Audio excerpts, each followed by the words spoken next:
Hey there, YouTube. I thought I'd throw another video at you. This one is still part of the CCNP route curriculum. This one is, if you have a lab book, it's Lab 8.1. It's configuring OSPF for IPv6. IPv6 is typically one of the labs I have a little more difficulty with, just for the fact that I don't use it in production. I don't think a lot of people are really using it in production. It's not widely used yet. So I think the only people that really have to use IPv6 are the ones who are studying for certifications. I have a few colleagues who have CCIEs, and the only time they ever touch IPv6 is when they have to recertify their IE. So this lab is actually pretty simple. Simple topology here, which I already have laid out. What we're going to do is about 5 things here. We're going to set up IPv6 on our interfaces here, our serial interfaces. We're going to assign IPv6 to our loopback interfaces as well. As you see, there's also going to be an IPv4 address, so this is essentially dual stacked. Next up from there is we'll have some linked local addresses on our interfaces here, and so we are going to get in there and we will kind of play around with those and modify them. And then the next step there is on our F00 interfaces, our Fast Ethernet, we will configure these interfaces for EUI64 IPv6 addresses. And then we'll do a quick enabling of IPv6 routing and CEF. And then the last step is we will throw OSPF version 3 on here to get some dynamic routing running in between all of our routers to get full connectivity here. So let's go ahead and get started on that. What I'll do is I'll start with router 1. And what I'll do throughout this video, I'll actually kind of bounce this command window back and forth so you can kind of see the router that I'm working on, or at least try to. If this is something that kind of that annoys you guys, just post a comment, let me know, and I'll just quit moving the window around. So let's start with our loopback interface, and we're going to give it a regular command of IP address. And then to set up the IPv6 address, it's similar. So IP address is IPv6 address, and this is FEC0 :1:1/112. Now we'll move to router 2.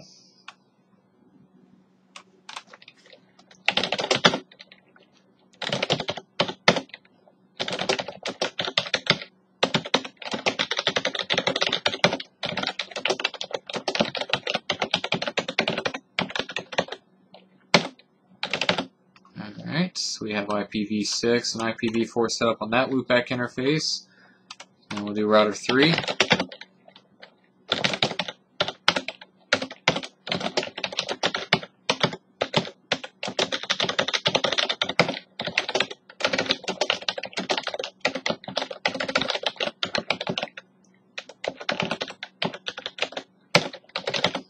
Alright.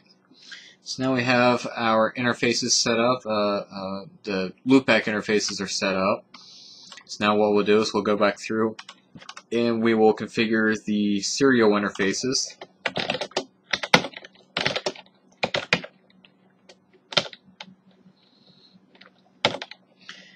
And similar to the loopback interface, it's IPv6 address. And we have FEC0 :12:0/112, so it's going to be :1. Router 2 will be :2.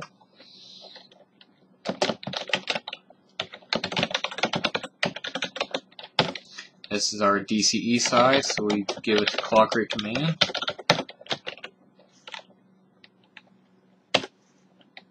And hopefully I can spell.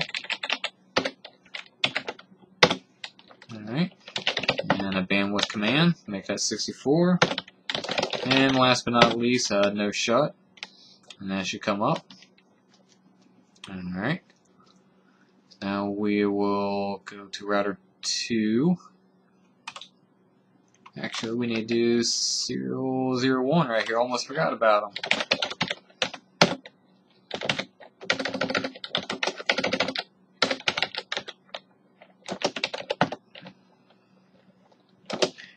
This is 13. So FEC 0, colon 13, colon 1, / 112.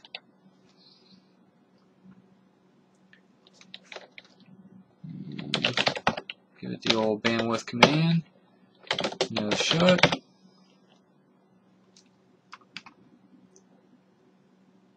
Alright. Now let's move on to router 2. Let's see easier over here.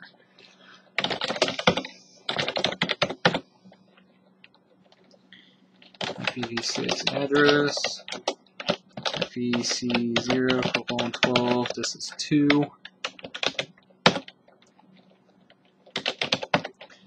Bandwidth command.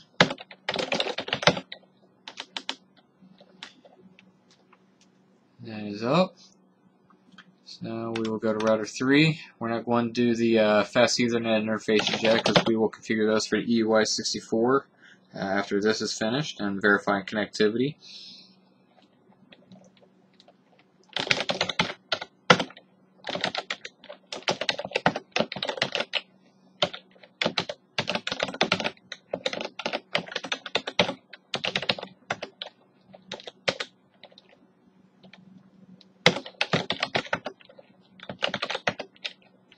You see this is also our DCE, so we got to give it the clock rate command.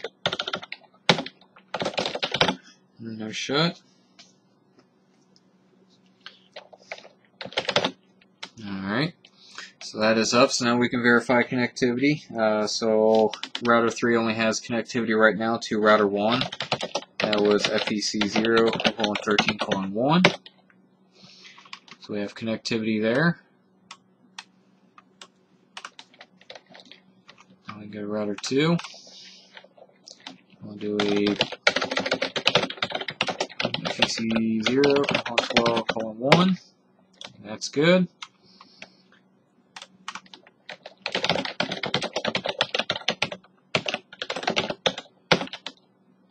That is good to router 2 from router 1. And last but not least, we have 0, colon 13, colon 3. And that is good. That was router 1 to router 3. So right now we have connectivity across the board with IPV6. And next step is we can change the link local addresses between router 1 and router 2 to see what our link local address currently is. We give it to show IPv6 interface and the interface number command.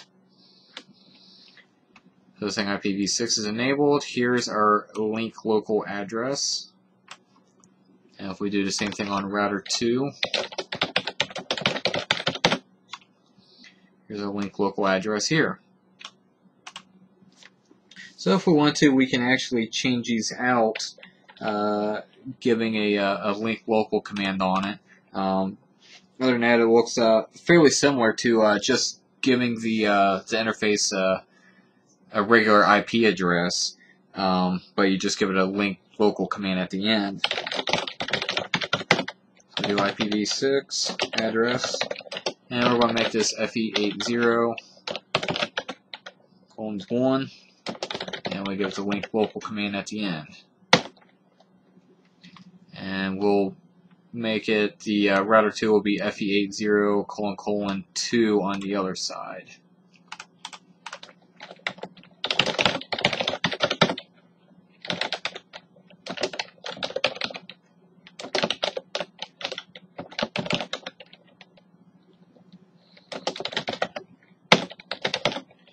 Alright, so now we need to verify connectivity between those two. First thing we do is we can verify that the link local address changed, which it did. Link local is colon 2. And let's go ahead and try to ping that. FE80:1, which is router 1. And as for the output interface, which is going to be serial 00. And one thing I noticed is you can't shortcut, you can't do S00, you can't do serial space 00. It'll throw a fit at you, saying it's an invalid interface. It has to be all together, spelled out and everything. And you see that goes through.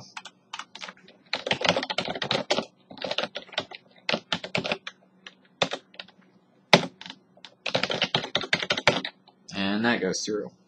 So our link local addresses have been changed and they have connectivity. And we verified that the link local addresses has changed looking at the interface commands. Looking at router 2, we had seen that it changed. Alright, so our next step is router 2 to router 3, our fast Ethernet interfaces. We're going to give those the EUI64 addresses. The EUI64 IPV6 addresses, they get the name because the first 64 bits are the network portion of the address and are specified. So we'll statically put those in. And then the second 64 bits are what is considered the host portion of the address, and it's automatically generated by the device, part of the MAC address, things of that nature. And you also have, with that 48-bit MAC address, that gets kind of split into 24-bit segments, two of them. The first one being the organizational unique identifier, or the OUI, and then you have the NIC specific component, and then you have a 7th bit of the OUI, which is the bit 7 from the left. That is actually inverted from whatever it is. If it's a 0, it becomes 1. If it's a 1, it becomes a 0. And then you have a 16-bit hex value, 0xFFFE. That is then inserted into the modified OUI and the NIC specific component, and that gives you the whole EUI64 address. So once we get the EUI64 address configured here, we'll go back and you'll be able to see the address and see an idea kind of how that is generated. So we'll start on router 2 here. We'll go to our fast Ethernet, and we'll go IPV6 address. And we're going to start with, see, it says use FEC0:23:/64.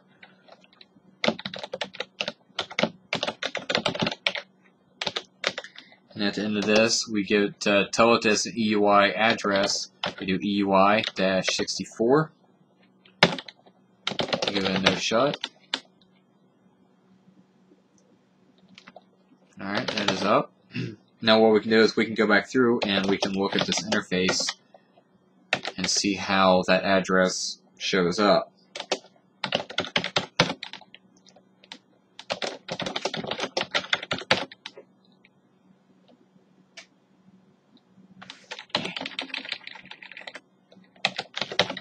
There we go.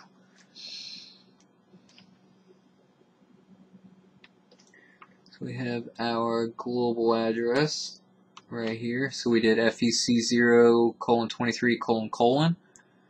So that is what we had specified in a /64. That's specified here. And then from there we have the rest of this is generated by the device based on MAC address and all that stuff. Alright, so now we need to set this up on router 3.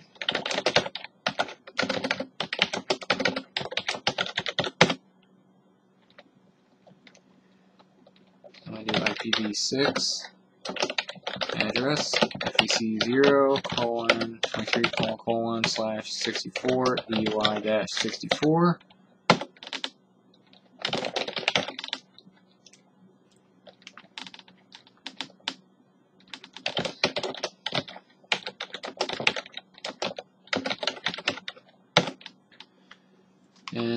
our global address created here.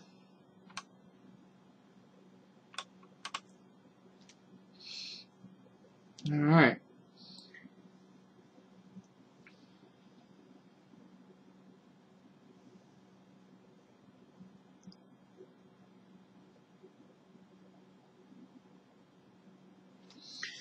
So the next step is let's go ahead and try to ping these addresses.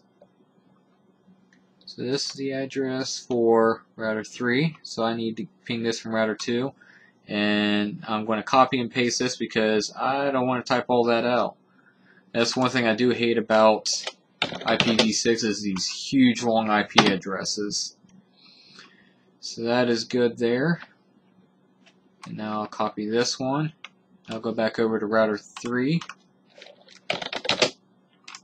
Ping that.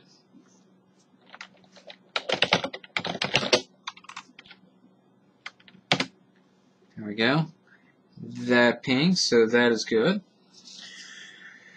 So we have our EUI64 addresses. All of our other interfaces are set up.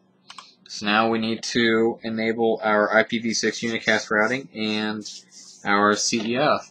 This is really just 2 commands that we enable on each router. So this is IPv6 Unicast-routing and IPv6 CEF. That's all there is to it. So now we need to do it on each other, the other 2 routers here.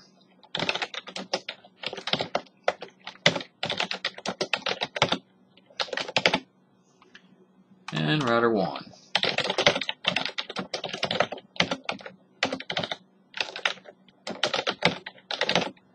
Alright.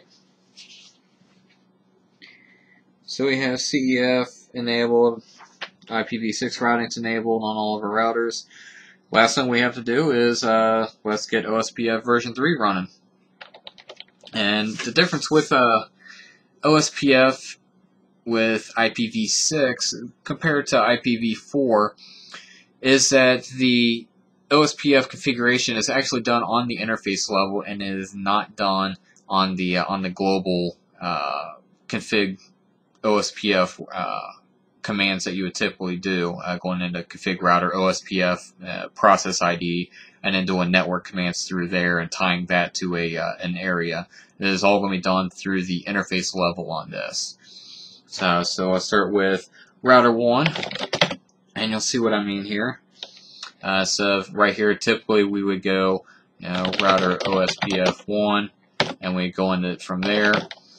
So we're actually going to go into our Loopback interface, and here we will do IPv6 OSPF or process ID area, and we're going to put all of our routers on the backbone, so we don't have to worry about trying to get all these guys to talk together or anything, which wouldn't be a big deal since they're all connected. So we got that one. Now we need to do this on our other 2 interfaces. So we have interface S00, IPv6 OSPF 1 area 0, and in S01, and we have that in there. With that, router 1 is set up for OSPF version 3, and it's sending everything out, all of its interfaces. Alright, so now we'll do IPv6 OSPF 1 area 0.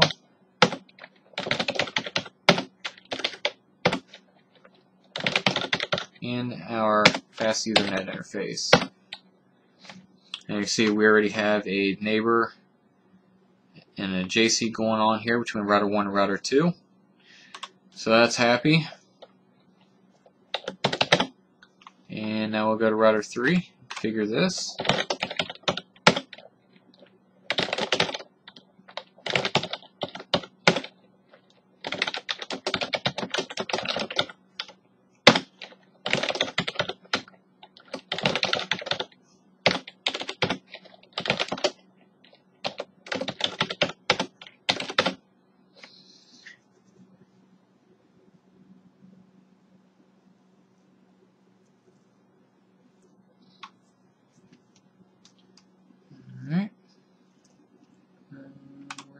2.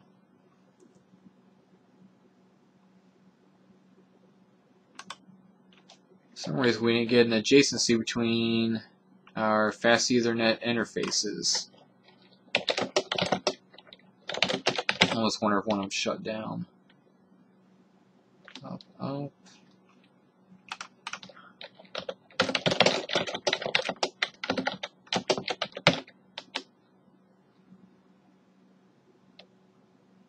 Up.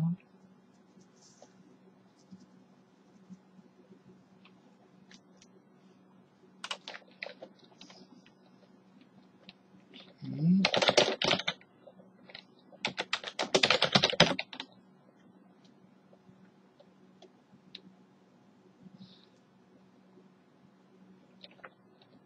Got 2 neighbors there. That's regular IPv6.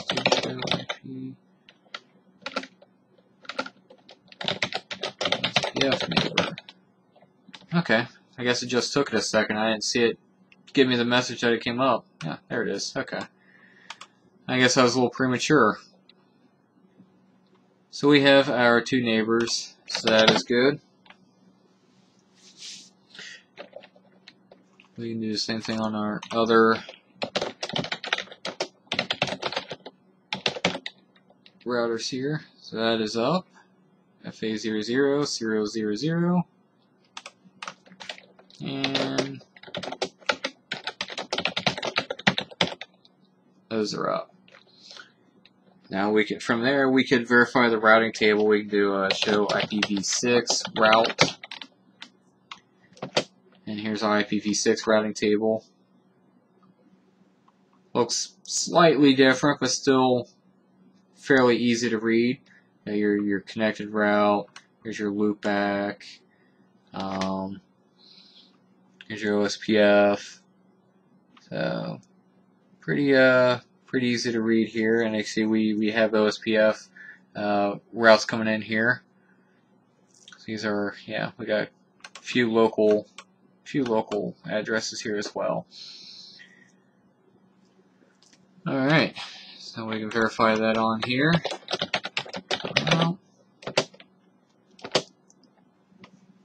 Okay.